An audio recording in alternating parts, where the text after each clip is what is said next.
it's very complicated when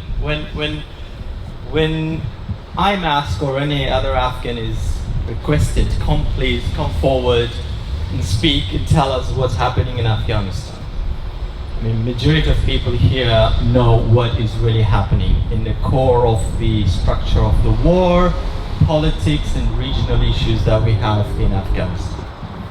I thought to represent an inner voice that can be very Afghan, and that's there is an anger out there within the Afghans, and that's because they're right about to make decisions for their country, for the nation, for their future, and it's not represented on any platform. And lately we had a few protests in London, and I hope people witness that there are Afghans and they come in masses out on the streets and they protested. What I had of a grievance that not many non-Afghans joined us, and that is where we should not just keep solidarity with Afghans within their statements. We Afghans demand and request a physical action, an action with an outcome, not just theoretically be there for us. We appreciate that, I'm not saying I'm not, but we expected a lot of non-Afghans would come on the street with us and shout, like, oh yeah, they're leading, we're joining them. But it didn't happen. It really didn't happen. And Afghans felt very bad. I give a very blatant example. I hope I don't offend anyone. Many Afghans went into Free Palestine protest. They proudly does, and because they stand for the right. They don't do it there to expect anything in return. They have been oppressed, and Afghans know what oppression means, what an imposed war means, because we have been in that in the past 40 years, and currently a new game started on us. But then we felt like, oh, now it's our day, let's see who's going to join us. We've been to the BLM campaigns, we joined them, we showed that presence there, but then we felt like, oh, when it came to our turn, we were really let down. And there's so many other social media pages that if anyone wants to get involved, please do search them, and there are so many other events coming. And I think one is just this Saturday, they're gathering in front of the American Embassy, US Embassy, to raise their voices. But anyways, I just leave this grievance aside, but I had to do, because I would have been very untrue and dishonest if I was hiding this here today, and also to kind of say like, oh, I might offend someone, but I hope not. If I have done, I'll just leave it that way it is, because we need to speak about it. But focusing on what's happening in Afghanistan, it's the new Taliban. That's the main discussion for me today. Where the new Taliban coming from and how they were reconstituted in 2003. That's where the reconstitution of the new Taliban that the Western media puts out there started. And who were really behind this reconstitution? Do we really think a bunch of thugs, a bunch of mullahs would be able to run a 20 years of war campaign? Do we really believe that? That they would be able to defeat a superpower to claim that rule all the world, and a bunch of guys with an AK-47 would come and say like, oh, we're gonna defeat these people. We're gonna get rid of this army of 100,000. Factually speaking, no, they can't. They wouldn't be able. There is no capability. But there were hands. There were militaries involved. There were intelligence involved, and a direct speaking of the situation we had since 2003 in the reconstitution of the Taliban 2.0. We had direct Pakistan army and government. ISI was involved. They gave them sanctuaries inside Pakistan. They trained them in their camps, and they resend them back to Afghanistan. So it's a clear cut and fact here. To us to say like, just use in UK in this 20 years of war or in the past, no, we have to put a clear message out there that how the region countries and their intelligence services actually took part with the US and UK project to implement it and to make Afghanistan a ground for testing all these weapons. And today we are seeing that very open and clear, very open, where we see the ISI intelligence service of Pakistan head just arrived to Kabul 2 days ago in the mid of chaos and crisis in Afghanistan. What message he has been there for? What's the message he's trying to give to us? And it's very vague. He says to media that, oh, I'm here to meet our ambassador. So you're here to meet your ambassador for what, in Kabul? But then they're trying to say we are actually helping the Taliban to constitute an inclusive government. Do we really believe in people that supported the terrorists in Afghanistan now telling us that they're forming an inclusive government? An inclusive government in what context? In what sort of picture we're gonna have that? So I request all the time to not just limit this war in Afghanistan. Of course, the big actors are US and UK. We Afghans never dispute that. But those countries within the region that helped them to implement these wars on Afghans, an imposed war, should be addressed too. If not, then again, we are hiding the truth.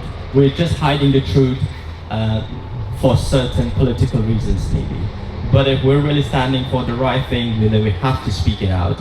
And when I say that, I'm not referring to the compassion people of Pakistan. That's a different story. I've been in Pakistan, the people are very welcoming, the people are compassionate. But when it comes to their government, their military, they are part of the war in Afghanistan through UK and US funded projects, from terrorism in Afghanistan, or now we get the ISIS-K in Afghanistan project happening.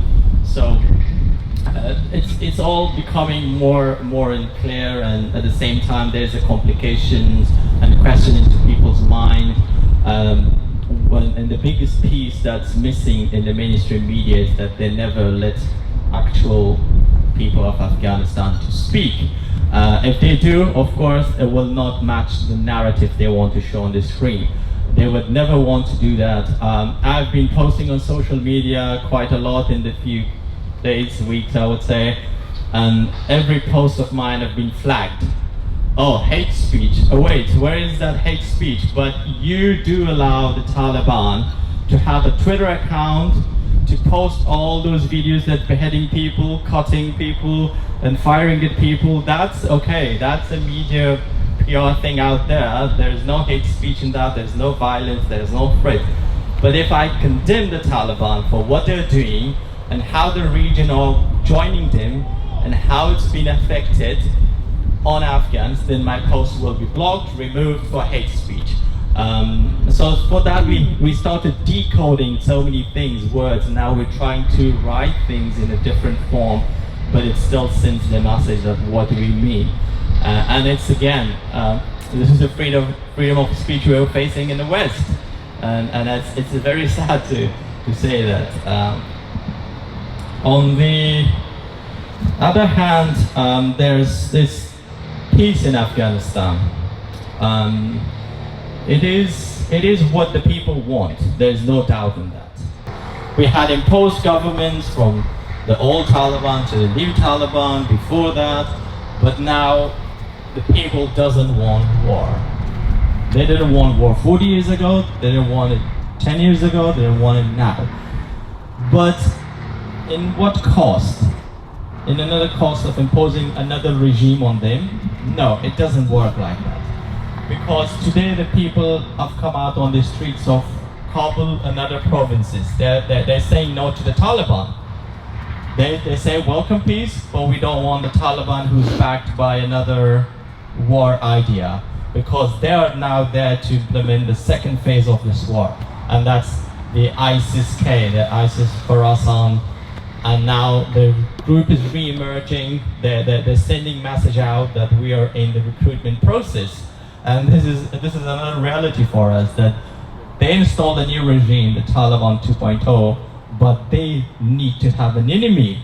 And who can be the good enemy? Like, oh yeah, we need the ISIS there, because this is the ISIS Khorasan that wants to rule the region, and they had the first suicide bombing at the Kabul airport, where people were desperate to run away and find safety, and that's now the new story. That's the new struggle that Afghans are going to face, and I hope it would not be that deadly, which will be. And I think the Taliban have been handed over everything, and the West has been responsible for doing this, and everything is out and about. There is nothing to say or ignore, and I hope the solidarity continues, and everyone, anywhere you get a chance, just try to reach to ordinary Afghans and ask them their stories, how they've been affected by war, and how they can be helped. We've got refugees coming, and I hope our community is now established. To be honest, they can do a lot for the refugees arrive, but still we do need that support, and that's what we hope to get. It's quite emotional time. Afghans are angry. Afghans are really feeling alone, that they've been left out and no one is speaking for them.